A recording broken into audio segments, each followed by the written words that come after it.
Alors j'ai fait plusieurs vidéos, je vais en refaire une que je vais essayer de faire structurer correctement.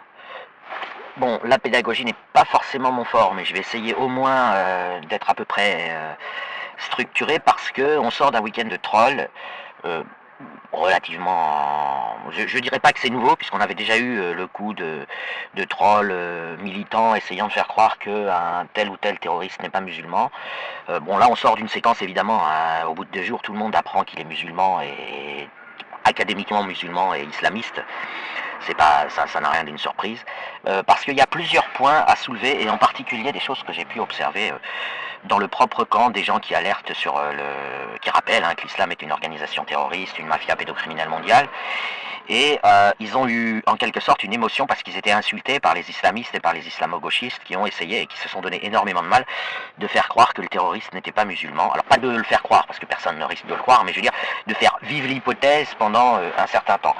Et dès lors, on a des petits soucis de mots prononcés, alors même si c'est évanescent, même si ça dure pas longtemps, il y a des choses que les gens savent pas, ils ont le nez sur le guidon, et il y a des... Premièrement, le mot apostat de l'islam, il n'est pas connu du grand public, et la propagande islamique et les terroristes islamistes, je rappelle, il y a pas, enfin c'est très très rare qu'il y ait du terrorisme non islamique, et puis par ailleurs, en l'occurrence, il n'y en a pas eu depuis longtemps, essayent de jouer sur cette ignorance. Or, les personnes qui alertent sur l'islam et qui connaissent bien le dossier, ces mots-là leur sont très familiers, et donc ils ne voient pas que l'extérieur ne sait pas ce que veulent dire ces mots. Par exemple, le mot apostat de l'islam, ça n'a absolument rien à voir avec une branche de l'islam, chiite, sunnite, etc. Apostat de l'islam, ça veut juste dire une personne qui a cessé de croire au Coran parce qu'il trouve que c'est beaucoup trop irréaliste de penser que ça vient de Dieu, et qui alerte ensuite, ou pas, ça dépend si un apostat souhaite aider les gens, qui alerte ensuite sur les dangers que représente l'islam. Dangers que tout le monde voit au quotidien. L'islam n'est pas convaincant par des arguments, c'est un truc qui cherche à s'imposer par la force. Par, comme ils disent, la révélation. C'est de la merde, mais c'est les ordres d'Allah, on n'a pas à juger. Voilà, c'est la position islamique.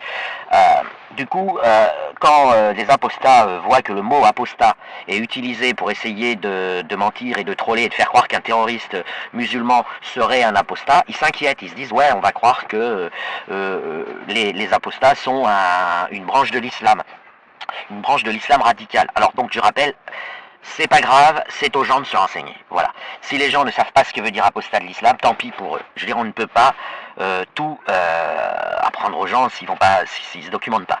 Voilà, donc je rappelle que le terroriste, et tout le monde le pense, tout le monde le sait, personne n'en a jamais douté, est un terroriste musulman, radical, parfaitement, je dirais classiquement académique, ayant commis un attentat daéchien. Il est d'ailleurs possible que les services occidentaux aient étouffé la revendication de Daesh, c'est comme à chaque fois que ça se passe, ça arrive souvent, et que c'est pas seulement les gens qui alertent sur l'islam et qui sont au courant, c'est aussi les musulmans eux-mêmes ont parfaitement reconnu qu'il s'agissait d'un musulman et d'une action et d'une opération islamique, y compris les islamo-gauchistes. Alors on a vu beaucoup de tempêtes sur Twitter trolliques où des gens disent « Ouais, l'extrême droite se réjouit alors que ce gars est d'extrême droite ». Ça dure 24 heures, c'est normal, ça fait partie du jeu, de la politique, de la crise.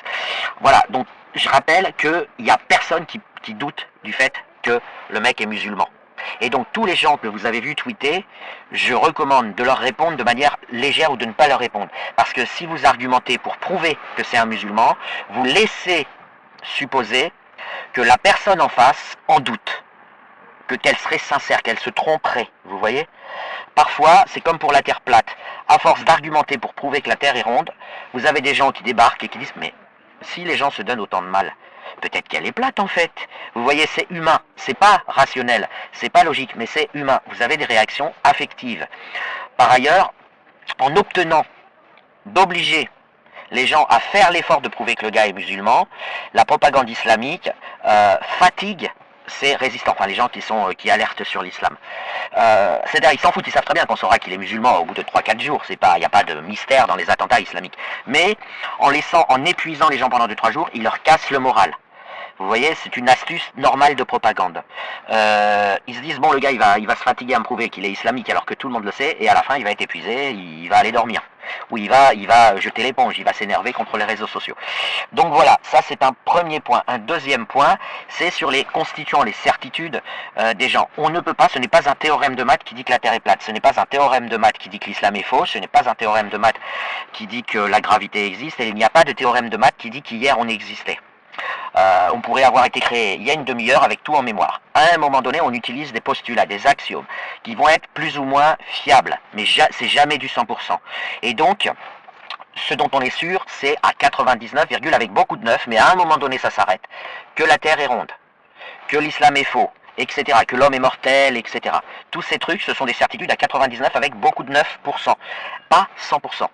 Ce qui fait que vous avez parfois des trollers, là comme ça a été le cas pour cet attentat islamique en Allemagne, qui vont dire, en fait ce qu'ils vont faire, c'est qu'ils vont importer dans leur argumentation quelque chose qui est vrai en fait. Ils vont importer le fait que ce n'est pas sûr à 100%, que c'est seulement sûr à 99,9%, et puis ils vont vous entraîner comme ça dans une espèce de fatigue de troll. Là c'est comme pareil, le terroriste islamique qui a commis l'attentat de manière parfaitement professionnelle et classique, il a hurlé à la Akbar, il est allé à la mosquée, enfin tous ces trucs vont évidemment sortir progressivement. Quand il espérait être tué, il n'a pas eu de bol. Les Allemands ont réussi à l'attraper vivant, ce qui est rare, hein, ce qui n'est pas évident à faire, mais c'est à cause de l'âge probablement. Vous avez, comment dire, les gens par exemple qui argumentaient hier à midi ne peuvent plus le faire aujourd'hui, puisque le gars il a crié Allahu Akbar, il a été filmé, etc. Alors j'ai vu des personnes qui ont mis, et ça c'est une astuce amusante, des vidéos du policier qui l'arrête en espérant que les gens confondent ce policier avec le terroriste islamique et disent mais il crie pas Allahu Akbar, il est en train de parler en allemand. Ben, c'est normal, c'est le policier allemand qui est en train d'arrêter le gars, si vous voulez. Donc pareil, ces astuces, évidemment qu'elles sont débunquées très vite, mais le temps que les gens regardent ces fakes, si vous voulez, le mal est fait en quelque sorte. Ils sont un peu fatigués parce que vous ne pouvez pas cliquer sur 5000 vidéos dans votre journée, vous n'allez pas faire que ça. Donc si vous voyez la vidéo fake, vous n'allez pas forcément aller voir la vidéo pas fake. Et donc idem, vous allez vous faire voir, vous allez dire tiens j'ai vu un mec qui criait pas la Akbar. Normal c'est le policier, mais c'est une autre vidéo. Et donc la propagande comme ça va diffuser des vidéos du policier qui arrête le mec en disant regardez il crie pas la Akbar. Ben non c'est normal, c'est le policier, il a un flingue et il attend des renforts de policiers pour venir l'aider à arrêter le terroriste islamique. Voilà, donc qu'est-ce que je devais, j'ai dit que je voulais structurer, ce que je vais dire. Oui, donc vous avez de plus en plus de gens. Je vais prendre un autre exemple. Le Coran autorise la pédocriminalité, c'est le verset 65.4. Et donc c'est clairement, là encore je vais faire des nombres, 99% de chance, et d'ailleurs c'est parfaitement compris par le monde islamique, puisque la pédocriminalité y est industrialisée, la consommation de fillettes est une véritable activité islamique officielle, et vous avez des gens qui sur les réseaux sociaux, je prends un autre exemple, je sors un peu du contexte pour faire comprendre, qui disent ah non il y a écrit les filles qui n'ont pas encore leurs règles, il y a écrit les femmes qui n'ont pas encore leurs règles, c'est-à-dire les petites filles, et il y a des gens qui disent ah non il n'a pas dit les petites filles, il a dit les femmes qui n'ont pas encore leurs règles, et donc vous voyez on a un epsilon. Et la propagande islamique vient s'insérer dans ce epsilon pour essayer de faire croire que le Coran parle de femmes adultes qui n'auraient pas leurs règles. Comme si c'était raisonnable de penser que, soi-disant Dieu en personne, va se tromper à ce point-là ou créer des confusions à ce point-là. Et donc, vous avez cette pédocriminalité institutionnalisée par le Coran, qui je rappelle ne vient pas d'Allah, il n'y a que les musulmans qui disent ça, et encore... il y a beaucoup de gens qui sont obligés de dire qu'ils sont musulmans, sinon ils sont tués, mais qui ne sont pas musulmans. Là encore, on est sur un epsilon. C'est-à-dire que j'ai vu énormément de discussions pour discuter ce point de détail.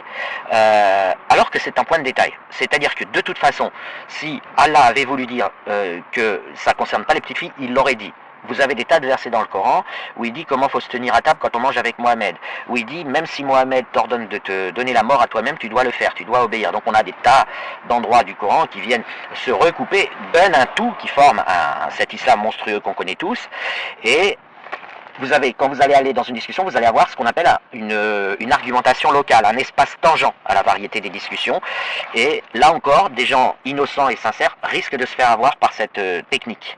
Donc, une fois encore, on le voit, le fait que l'islam est une organisation pédocriminelle, ça se voit de plein de manières différentes. D'une part, le Coran autorise la pédocriminalité à travers le verset 65.4 et quelques autres versets. D'autre part, l'islam sacrifie 14 millions de petites filles chaque année, c'est-à-dire que d'ici, entre aujourd'hui 2024 et 2100, vous avez 1 milliard de fillettes qui vont être exterminées par l'islam, qui vont être sacrifiées par l'islam. Ce débit il faut être très précis parce que c'est numérique et au moins les nombres c'est clair, net et précis, publié par l'UNICEF.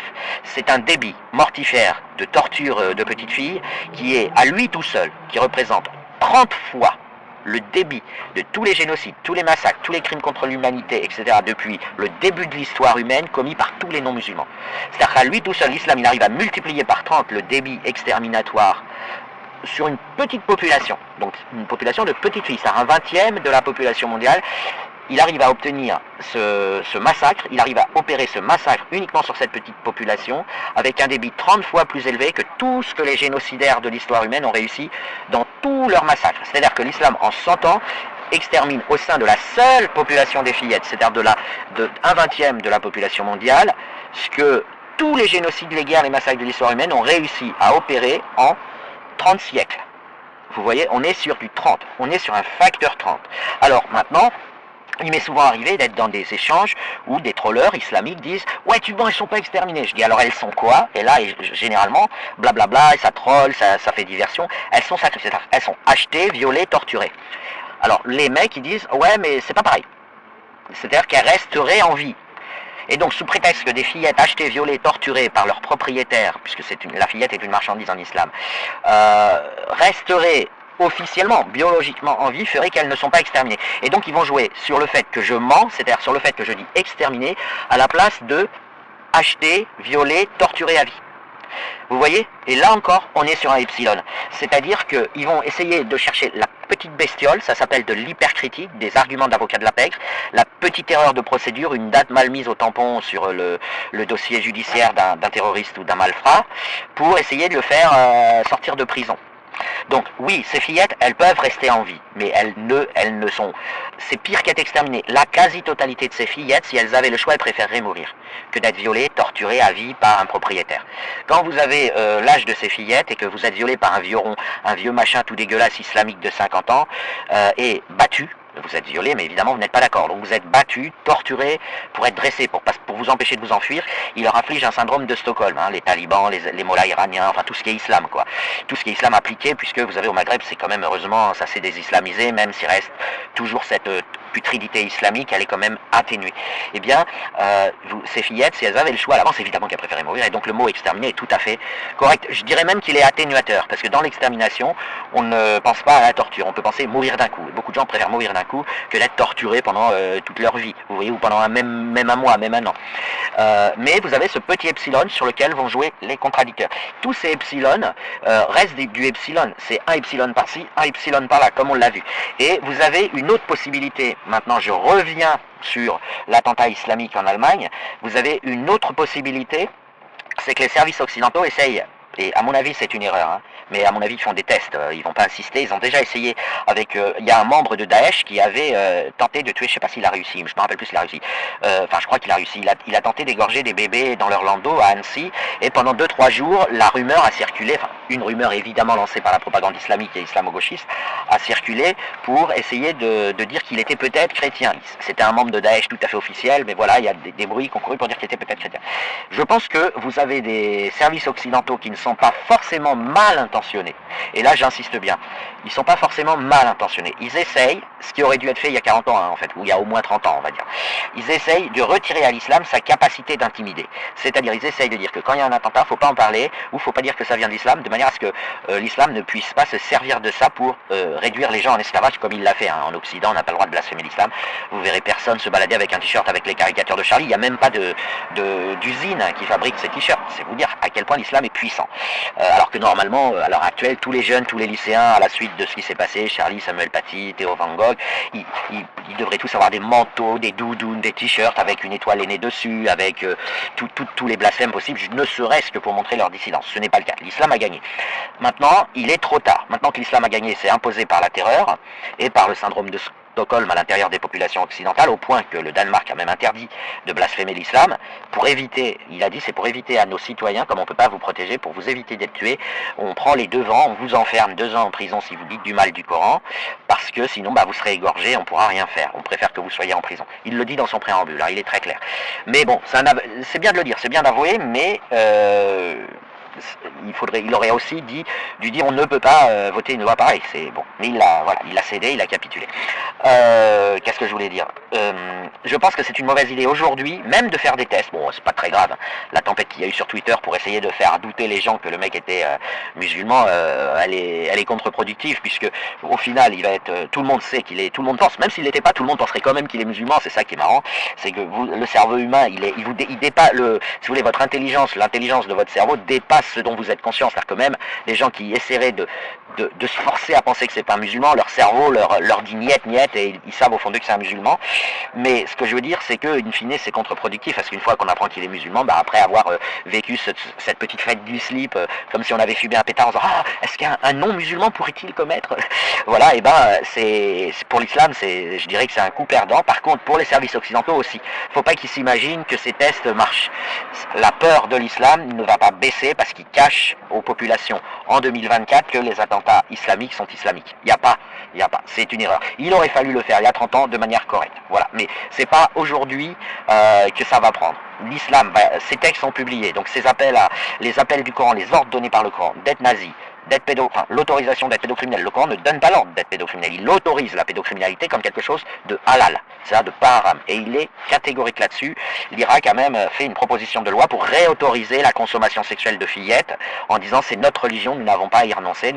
Et donc ils ont, alors je sais pas, je crois qu'elle n'a pas été votée, qu'il y a eu des mouvements de résistance en particulier au sein des femmes, mais globalement, si vous voulez, ces textes-là, ils sont figés maintenant. Je ne vois pas quelle opération mondiale va permettre de trafiquer le Coran et de le faire passer pour autre chose, si vous voulez. Le Coran ordonne d'être nazi, autorise la pédocriminalité, ordonne de tuer tous les mécréants, et affirme que la femme est une marchandise sexuelle. Alors, c'est pas encore ultra connu, on va dire, parce que les gens se fatiguent pas à les lire. Mais ça va venir, les gens vont aller lire. Parce que l'islam, en faisant parler de lui, les gens, ils vont lire le Coran. Et ils vont pas s'amuser, ils vont pas se tirer une balle dans le pied en le lisant en arabe pour rien comprendre et juste avoir des sonorités. Ils vont lire les traductions sont bien faites, elles ont été faites par le monde islamique, par les autorités islamiques, à destination des Occidentaux, au départ, pour radicaliser les populations occidentales. Et ces traductions n'ont pas été faites comme ça, vite fait. Voilà. Donc, si vous voulez, tous les mouvements islamo-gauchistes, etc., politiques qui essayent de faire croire que le mariage gay est autorisé dans le Coran, évidemment qu'ils ne vont pas perdurer, évidemment. Donc on vit un moment de crise parce que, et ça je renvoie à mes autres vidéos, le problème non pas des radicaux là ce coup-ci mais du musulman de tous les jours, c'est qu'il n'a pas encore pris connaissance de ce qu'est l'islam, et chaque fois qu'il en prend un peu connaissance, il recule, il avance, il recule, il hésite, il se demande est-ce qu'il doit devenir terroriste ou est-ce qu'il doit apostasier. Mais à un moment donné, la place pour rester musulman sans apostasier mais sans devenir terroriste, c'est une place qui va se réduire. Elle existe, il y a des mètres carrés, enfin je veux dire, il y a des unités d'espace, mais c'est très réduit. C'est beaucoup plus réduit qu'on ne le pense, et du coup cette mafia, cette organisation terroriste mondiale qui est l'islam, va multiplier les contre-feux ultra violents pour traumatiser et terroriser la population mondiale. Et je voudrais bien qu'on comprenne pourquoi. C'est pas la monstruosité de l'islam, il en est fier, il l'assume, il dit que ce sont les ordres d'Allah. Voilà, il y a écrit en toutes lettres, vous devez tuer tous les mécréants, c'est-à-dire tous les gens qui ne sont pas musulmans, où qu'ils soient. Ça c'est le verset 9.5, c'est aussi le verset 291, enfin il y a plein de versets qui le disent, hein, il y en a une dizaine environ, déjà qui sont explicites. Mais en plus le Coran ajoute, et vous devez les torturer en public avant de les tuer, ça c'est le verset sourate 8, verset 57, afin que les foules qui regardent ces massacres et ces tortures sachent qu'il faut avoir peur et qu'il faut obéir à l'islam, se soumettre à l'islam, se soumettre à Allah. Eux ils disent mais évidemment il n'y a pas d'Allah dans cette histoire, se soumettre à l'islam. Donc ces trucs là ils vont être connus, ils le sont déjà, hein. Il y a quand même l'islamophobie a augmenté, les gens sont de mieux en mieux informés, et donc évidemment ça s'appelle islamophobe, hein. La critique de l'islam c'est ce qu'on pourrait appeler un mouvement islamophobe, c'est un mouvement qui vise à convaincre les musulmans de ne plus croire au Coran. Et eux ils résistent, ils disent non moi je suis musulman, je continuerai de croire au Coran. Voilà. Alors évidemment ils essayent de faire croire qu'on leur en veut, non, on en veut à leur texte et on veut les éloigner de leur texte, ça c'est une évidence, mais ils arrivent aussi à mettre à mal parfois cette évidence parce qu'ils essayent de faire croire que musulman ce serait une identité et non pas une croyance. Donc non, l'islam, et c'est rappelé par tous les patrons de l'islam, par tous les prédicateurs, par tous les érudits, c'est une croyance, c'est la croyance que Dieu a dicté le Coran. C'est-à-dire que si vous ne croyez plus que Dieu a dicté le Coran, vous n'êtes plus musulman et vous allez mieux et tout va bien, quoi. C'est réglé. Après il faut se réadapter, quand on sort d'une secte c'est pas évident. Voilà, bon je renvoie à mes autres vidéos. J'espère avoir structuré, et je voudrais dire qu'au prochain attentat islamique, vous aurez probablement le même tapage pour brouiller les pistes, les mêmes trolls pour essayer de faire croire que c'est pas l'islam. Et il est possible que ça ne vienne pas de la de la mafia islam, cette propagande, mais que ça vienne des Occidentaux qui testent des trucs en répandant des fake news pendant 2-3 jours pour voir ce qui se passe, pour analyser les réseaux sociaux, pour archiver. Donc je le redis, ne vous faites pas avoir, n'argumentez pas, n'allez pas prouver aux gens que le terroriste est musulman, tout le monde le sait, tout le monde le pense. Ou alors faites-le mais de manière légère, comme par exemple moi je fais, c'est-à-dire que à un moment donné on ne peut pas prouver des évidences, c'est-à-dire que les évidences, quand on remonte tout simplement aux axiomes, et les axiomes ce sont des hypothèses, ils ont une polarité négative dans le discours, c'est pour ça qu'il faut les choisir avec soin, qu'il faut les tester, qu'il faut les remettre en cause régulièrement, mais il faut faire attention, il ne faut pas les remettre en cause au premier troll qui passe, et c'est pas le moment de remettre en cause les axiomes sur lesquels vous avez intelligemment fait reposer des études qui se recoupent, si vous voulez, parce que des trolls essayent de glisser, de faire vivre une hypothèse saugrenue ou fantaisiste qu'un terroriste pourrait ne pas être musulman. Ça n'existe pas. Voilà. Bien sûr qu'il y a des terroristes qui ne sont pas musulmans, mais ça n'a rien à voir. C'est comme l'ADN, si vous voulez. C'est comme si vous alliez dans un tribunal en disant ah non, les tests ADN se trompent. Alors ça marche pas comme ça. Les tests ADN peuvent se tromper une fois sur 1000 milliards. De même, quand un terroriste n'est pas musulman, c'est une fois sur 1000 milliards. J'exagère un peu, mais si vous voulez, quand vous avez des points de concordance, votre cerveau il sait. Donc quand vous voyez, par exemple, il y a eu un mec d'extrême droite, lui explicite, qui avait tué des gens sur une île en Norvège, vous voyez bien que le mode opératoire, la préparation, la démarche n'est pas la même. C'est pas, voilà, on ne peut pas imiter le terrorisme islamique, c'est un terrorisme rationnel. Je sais que c'est choquant. Bon, ils sont malades dans leur tête, mais c'est rationnel. Pourquoi? C'est un terrorisme qui pense avoir quelque chose à gagner, pas sur terre. Hein. J'insiste bien. Sur terre, ça c'est la mafia islamique, c'est le business. Mais le terroriste lui-même, pris en tant qu'individu, il espère éviter de brûler vif éternellement en étant maintenu réveillé après sa vie terrestre.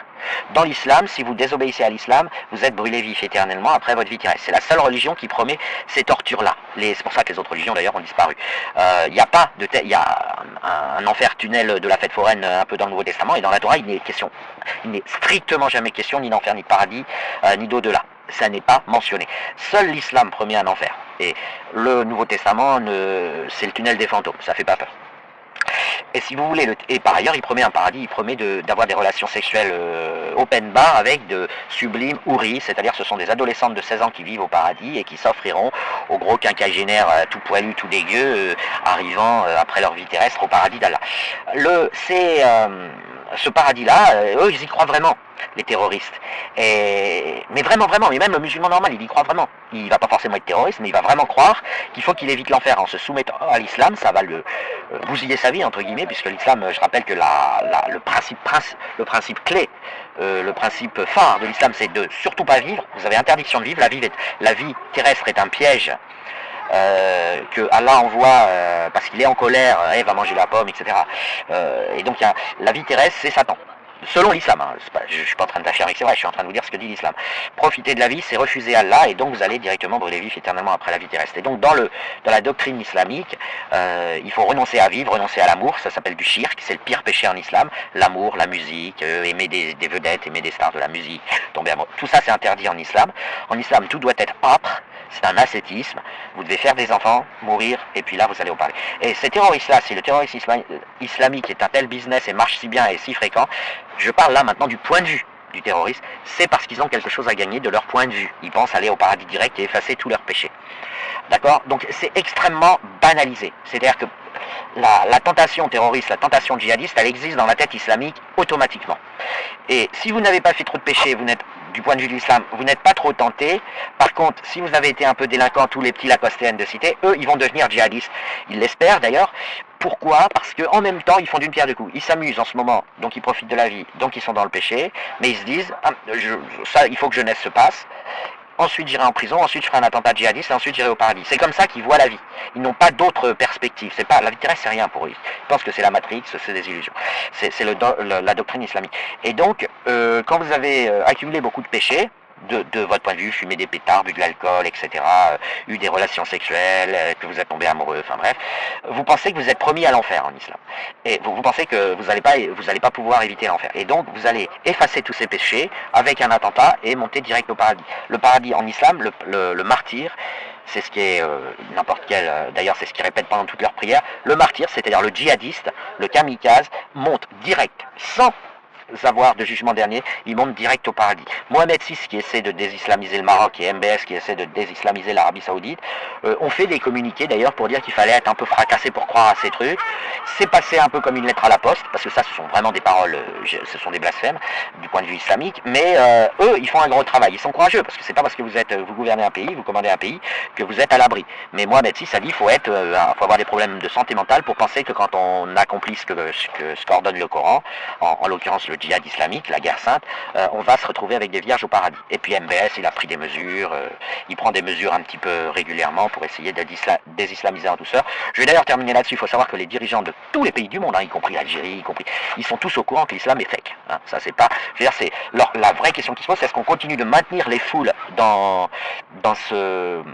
ces superstitions ou pas. Ils sont pour beaucoup persuadés qu'il faut qu'ils maintiennent les foules dans la superstition islamique, parce que sinon ils risqueraient d'avoir de l'anarchie, de la guerre civile, etc. Mais les dirigeants eux-mêmes, ce n'est pas spécifique à Mohamed VI et à MBS.